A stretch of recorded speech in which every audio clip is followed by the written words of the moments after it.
Rocky भाई एक बेरहम इंसान था। पैसे के लिए वह कुछ भी कर देता था, गरीबों की जान ले लेता, किसी को भी मार देता, सिवाय भाई 444 के, क्योंकि भाई 444 बहुत बड़ा माफिया गुंडा था और रॉकी भाई उसका आदमी था। पीक पर रॉकी भाई का खौफ ऐसा था कि लोग उसका नाम सुनकर कांप जाते थे। रॉकी भाई अपने रास्ते में आने वाले हर बड़े गैंगस्टर को मारकर आगे बढ़ रहा था। तभी उसके सामने आता है डैडी कॉलिंग, जो क्लॉक टावर का बड़ा माफिया था। वह भी पीक पर राज करना चाहता था। डैडी कॉलिंग ने सोचा, आज रात में पीक पर हमला करूंगा, लेकिन रॉकी भाई का आदमी पीछे से सब कुछ सुन लेता है और तुरंत जाकर रॉकी भाई को सारी बातें बताता है। रॉकी भाई बिना वक्त गवाए क्लॉक टावर पहुंचता है और डैडी कॉलिंग को एक ही गोली में खत्म कर देता है और हंसते हुए बोलता है, बेटा जब तू पैदा हुआ था ना, तब मैं गुंडा बन चुका था। इतना बोलकर रॉकी भाई वहां से निकल जाता है। तभी एसके साबिर को खबर मिलती है कि उसके दोस्त डैडी कॉलिंग को रॉकी भाई ने मार डाला। एसके साबिर गुस्से में दहाड़ता है, इसने मेरे बेस्ट फ्रेंड को मारा है, अब मैं रॉकी भाई को छोड़ूंगा नहीं। इसके साबिर अपने आदमी से कहता है, जा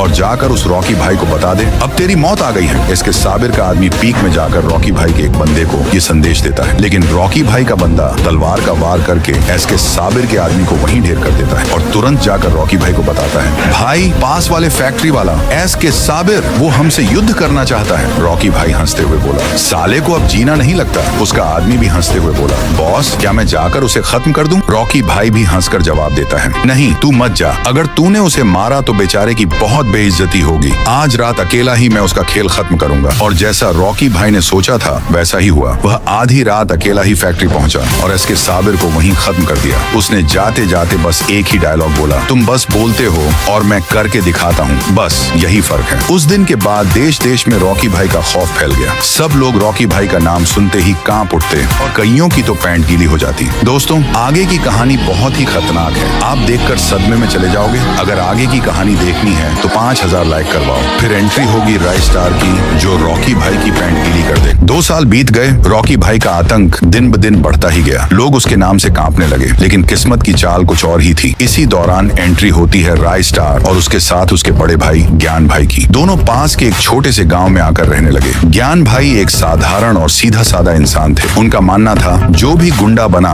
उसका अंजाम मौत ही है, इसीलिए वो राय स्टार को हमेशा सही रास्ते पर रखना चाहते थे। पर दोनों भाइयों को क्या पता कि जिस जगह उन्होंने पनाह ली है वहाँ पहले से ही रॉकी भाई का साम्राज्य चल रहा है। एक दिन ज्ञान भाई राय स्टार से बोले, राय मैं पास के गांव में कुछ काम से जा रहा हूँ। राय स्टार बोला, चलो ना भाई मैं भी साथ चलता हूँ। ज्ञान भाई मुस्कुराए और बोले, नहीं तू यहीं रह, मैं जल्दी लौट आऊंगा। इतना कहकर ज्ञान भाई गाड़ी लेकर निकल पड़े, लेकिन किस्मत उन्हें मौत की ओर खींच रही थी। रास्ते में रॉकी भाई के गुंडों ने उनकी महंगी कार देखी और रास्ता रोक लिया। एक गुंडा बोला, ओए रुक, तेरे पास इतनी महंगी गाड़ी कहाँ से आई? ज्ञान भाई ने शांत स्वर में जवाब दिया, मेहनत से कमाई है। गुंडा गुर्राया, हमारे बॉस की परमिशन ली है कि नहीं? ज्ञान भाई बोले, गाड़ी चलाने के लिए किसी की इजाजत नहीं लेनी पड़ती, तुम्हारा बॉस होता कौन है? गुंडे का खून खौल गया, उसने तलवार निकाली और वार कर दिया। ज्ञान भाई का हाथ कटकर गिर पड़ा। चीखते हुए उन्हें गाड़ी में फेंककर सीधे रॉकी भाई के दरबार में ले जाया गया। रॉकी भाई हंसते हुए बोला, अरे ये अधमरा मेरे पास क्यों लाए हो? गुंडा बोला, बॉस बहुत अकड़ दिखा रहा था इसलिए हाथ काट दिया। गलत किया क्या? रॉकी भाई ठहाका मारते हुए बोला, हाथ नहीं काटते, ऐसे लोगों की गर्दन काटी जाती है। और अगले ही पल ज्ञान भाई की गर्दन धड़ से अलग कर दी गई। ज्ञान भाई की लाश जमीन पर गिरते ही आसमान गूंज उठा। रॉकी मेरा छोटा भाई तुझे छोड़ेगा नहीं। गुंडे हंस पड़े। रॉकी भाई को मारने वाला पैदा ही नहीं हुआ। उधर घर पर राय स्टार बेसब्री से भाई का इंतजार कर रहा था। देर होने पर वह बाहर निकला तो सड़क पर भीड़ देखी। जब उसने पास जाकर देखा उसकी आंखें फटी की फटी रह गईं। जमीन पर उसके भाई का खून बह रहा था। राय स्टार की आंखों से आंसू झरने लगे पर उसके होंठ बंद थे। उसने ज्ञान भाई का अंतिम संस्कार किया और राख सामने खड़े होकर कसम खाई, भाई तेरी मौत का बदला मैं जरूर लूंगा, ये वादा है तुझसे। राय स्टार अब वही मासूम लड़का नहीं रहा था। भाई की मौत ने उसकी आंखों में आंसू नहीं आग भर दी थी। गांव की गलियों में उसकी चाल अब डर पैदा करती थी। हर कदम पर एक ही आवाज गूंजती थी, रॉकी भाई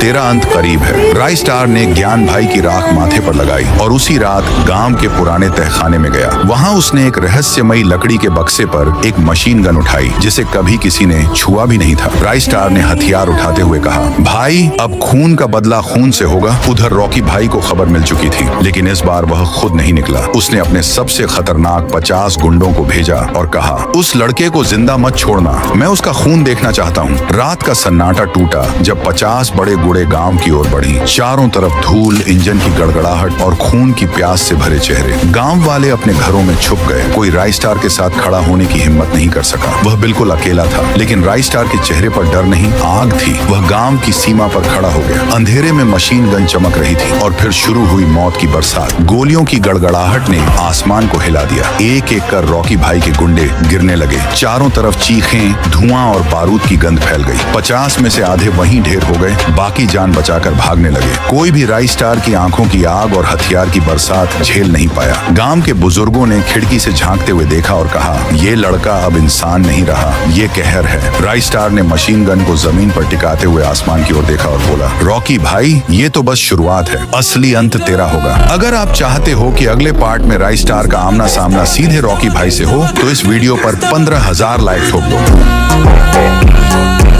रॉकी भाई अब और बर्दाश्त नहीं कर पा रहा था। अपने गुंडों की लाशें देखकर उसने कसम खाई, अब मैं खुद उस लड़के को खत्म करूंगा। सुबह का समय था। गांव का चौक सन्नाटे में डूबा हुआ था। लोग अपने अपने दरवाजों पर पर्दे के पीछे से झांक रहे थे। तभी अकेला रॉकी भाई वहां पहुंचा। उसके चेहरे पर गुस्सा और आंखों में खून था। राई स्टार पहले से ही चौक में खड़ा था। दोनों आमने सामने हुए। रॉकी भाई गुर्राया, तूने मेरे नाम से खेला है, अब तेरा नाम भी मिटा दूंगा। राई स्टार ने ठंडी आवाज में कहा, नाम मिटते नहीं रॉकी, खून से अमर हो जाते हैं। आज तेरी कहानी खत्म होगी।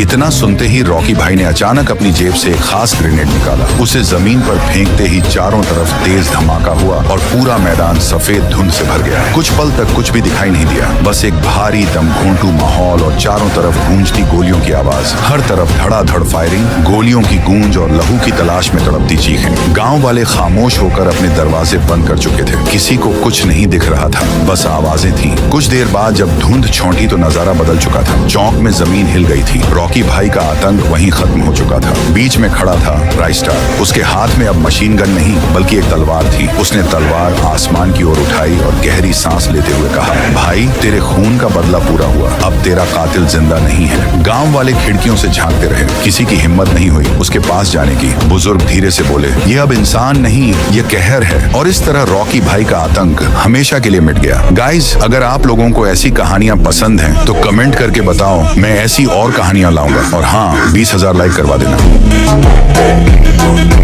एक दिन राई स्टार खेत में हल चला रहा था। तभी एक छोटा बच्चा दौड़ते हुए आया और बोला, भाई, मुझे भी खेती सिखाओ, मैं बड़ा किसान बनूंगा। राई स्टार बोला, ठीक है, पहले बैल पकड़। बच्चा बैल पकड़ता है, लेकिन बैल उसको घसीट कर खेत में घुमा देता है। राई स्टार ठाका मार के बोला, अबे लोडू, बैल है, टेडी बियर नहीं। फिर राई स्टार ने बोला, चल अब धान बो। बच्चा धान की जगह मोबाइल बो देता है। राई स्टार सर पकड़कर बोला, अबे भड़वा, मोबाइल से धान उगेगा क्या? बच्चा बोला, भाई, धान बोना मुश्किल है, मैं गाय दूंगा। जैसे ही गाय को दूहने बैठा, गाय ने उल्टा उसको लात मार दी। राई स्टार हंसते हंसते बोला, तू तो पूरा नालायक है, खेती तुझसे नहीं होगी। बच्चा रोते हुए बोला, भाई, अब मैं क्या करूं? राई स्टार बोला, जा, तू खेती छोड़, PUBG खेल, शायद उसमें खेत जीत ले। पूरा गांव हंस हंस के लोटपोट हो गया। बच्चा वहीं से चिल्लाया, भाई, खेती ना सही, मैं तो YouTube पे नालायक किसान नाम से चैनल खोलूंगा।